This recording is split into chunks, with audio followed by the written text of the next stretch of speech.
आज कुछ ज़्यादा ही देर हो गई। वैसे तो वह महिला हर रोज़ 8:30 बजे तक आ जाती है। आज 9:30 बजने को आए हैं फिर भी नहीं आई।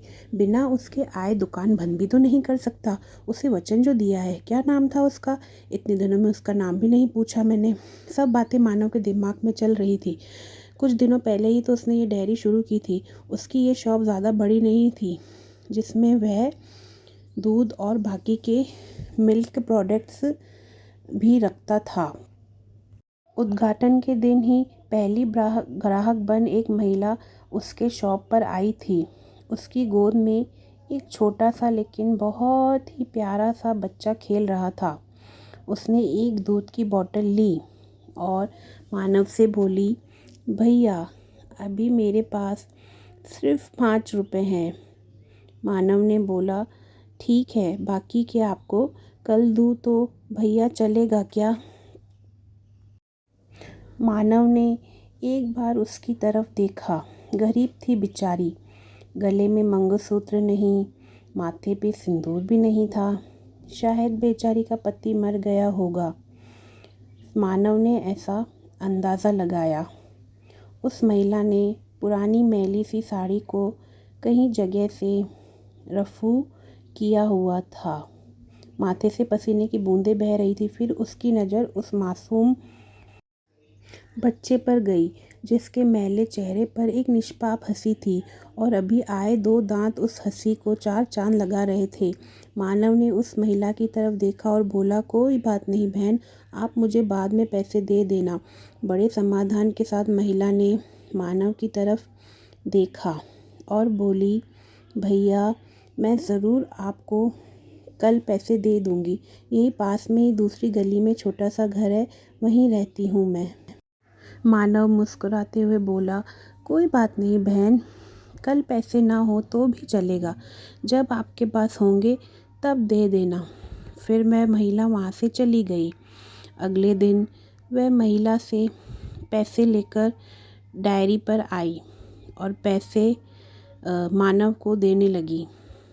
फिर क्या था, मानव ने पैसे लेने से ही मना किया और उससे कहा कि बोला, नहीं बहन, ये पैसे मैं नहीं ले सकता, क्योंकि कल आपकी वजह से मेरी अच्छी बोनी हुई थी और कल मुझे 1000 रुपये का फ़ायदा भी हुआ था।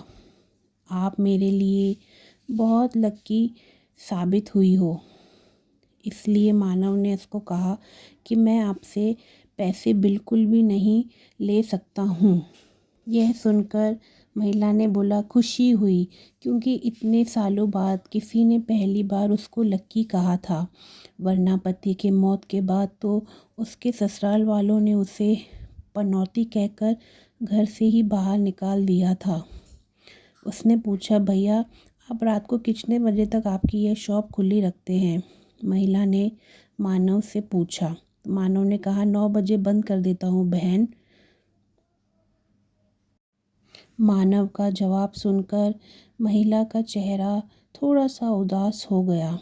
मानव को यह समझते देर नहीं लगी कि उसके पूछा कि क्या बहन कोई समस्या है आपको? अपने बच्चे और अपना पेट पालने के लिए मैं 2 घरों में बंद हो जाती हूँ और लाचारी से मुझे अपने बच्चे को भूखे पेट ही बहला फुसला कर सुलाना पड़ता है। वह बोल नहीं सकता ना, उसी का फ़ायदा उठाती हूँ। कहते हुए उस महिला का जैसे तो गला ही भर आया।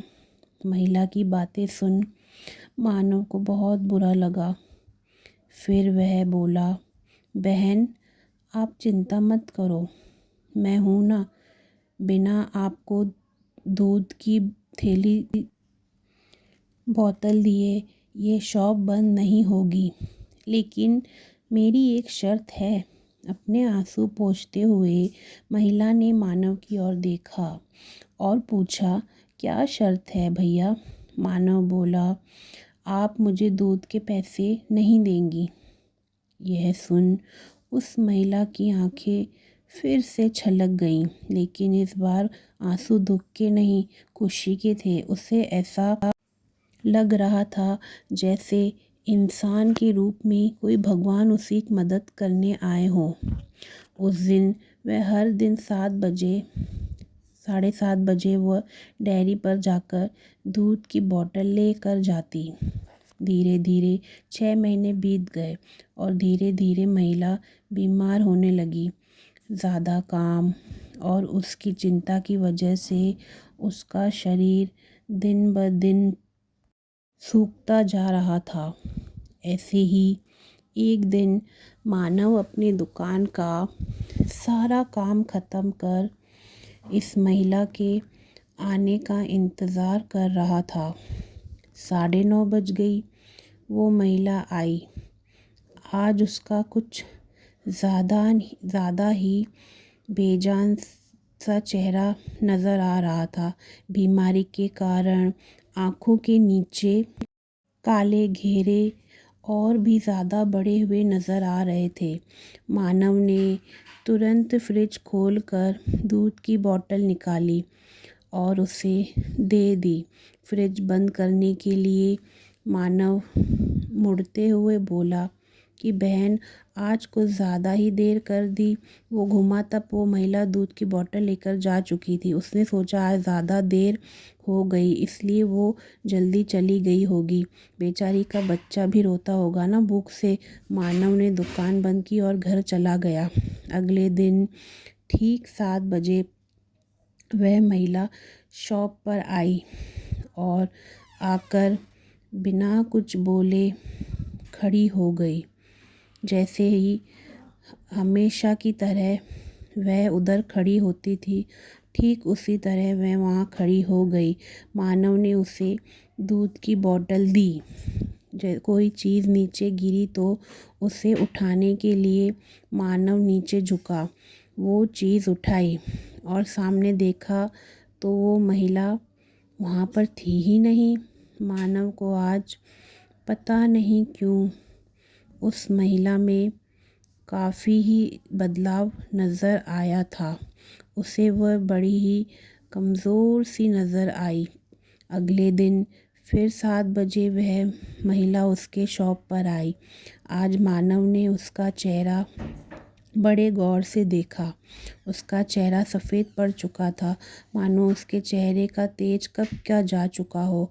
उसने सोचा बेचारी गरीब महिला करे भी तो क्या, ना किसी का सहारा, न अच्छी आमदनी। ज़रूर उसे पैसों की कमी की वजह से बीमार होते हुए भी दवाई नहीं कराई होगी। मानव जल्दी से अपनी शॉप बंद करके अपने घर गया। घर जाकर उसने ये सारी बातें अपनी पत्नी को बताई। उसकी पत्नी भी उसी की तरह भले स्वभाव की थी। उसे भी उस महिला की परिस्थिति पर दुख हुआ। वो मानव से बोली, ऐसा करते हैं जी, कल उस महिला के घर चलते हैं और उसे किसी अच्छे डॉक्टर को दिखा आते हैं। मानव को अपनी पत्नी की बात सुन उस पर गर्व हुआ, क्योंकि उसके विचार भी उसी की तरह दूसरों के प्रति परोपकार के थे। अगले दिन सुबह दोनों उस महिला के घर जाने को रवाना हुए। मानव को उसका पता ठीक से याद था। जब वह उस छोटी सी गली में पहुँचे तब वहाँ एक छोटा सा मकान था, जिसके आसपास दूर दूर तक और किसी का घर नहीं था।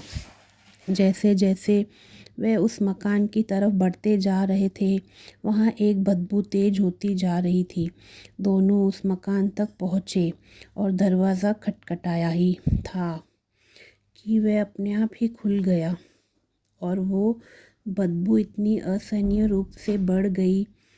फिर दोनों अपने नाक पे कपड़ा रखकर उस अंधेरे से मकान में घुस गए, जहाँ बच्चे के खेलने की आवाज़ आ रही थी।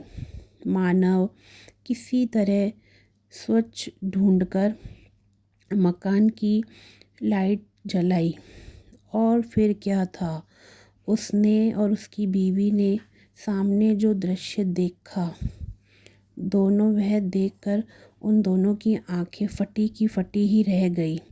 उस कमरे में उस मासूम के बच्चे की मरी हुई माँ पड़ी हुई थी। उसे देखकर लग रहा था कि वह 3-4 दिन पहले ही अपना देह त्याग चुकी है, क्योंकि धीरे धीरे उसका शरीर सड़ने लगा था। निर्जीव पड़े शरीर की आंखें देख कर लग रहा था जैसे रो रो कर सूख चुकी हों।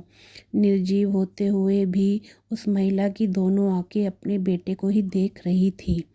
उसका बच्चा भी अपनी माँ की आंखों में देखकर खेल रहा था, जैसे उसे लग रहा हो कि माँ उसके साथ खेल रही है और उसका पूरा ध्यान उसी पर है। वही पास में ही दूध की खाली बोतलें पड़ी हुई थी। यह दृश्य देखकर मानव और उसकी बीवी दोनों अचंभित रह गए। दोनों के तो जैसे रोंगटे ही खड़े हो गए।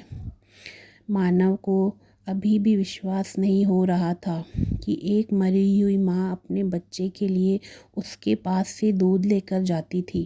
मानव और उसकी बीवी ने उस महिला का विधिवत अंतिम संस्कार किया और उस बच्चे को मानव ने अपनी बीवी के हाथों में रखा।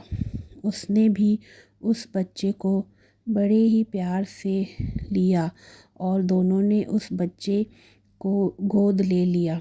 मानव को अपनी पूरी ज़िंदगी यह ध्यान रहा कि उस बच्चे की माँ अभी भी उसके साथ है और उस पर नज़र रखे हुए है। धन्यवाद दोस्तों। कैसी लगे आपको ये स्टोरी ज़रूर बताइएगा और प्लीज़ मेरे चैनल को सब्सक्राइब कीजिए, मुझे सपोर्ट कीजिए। धन्यवाद।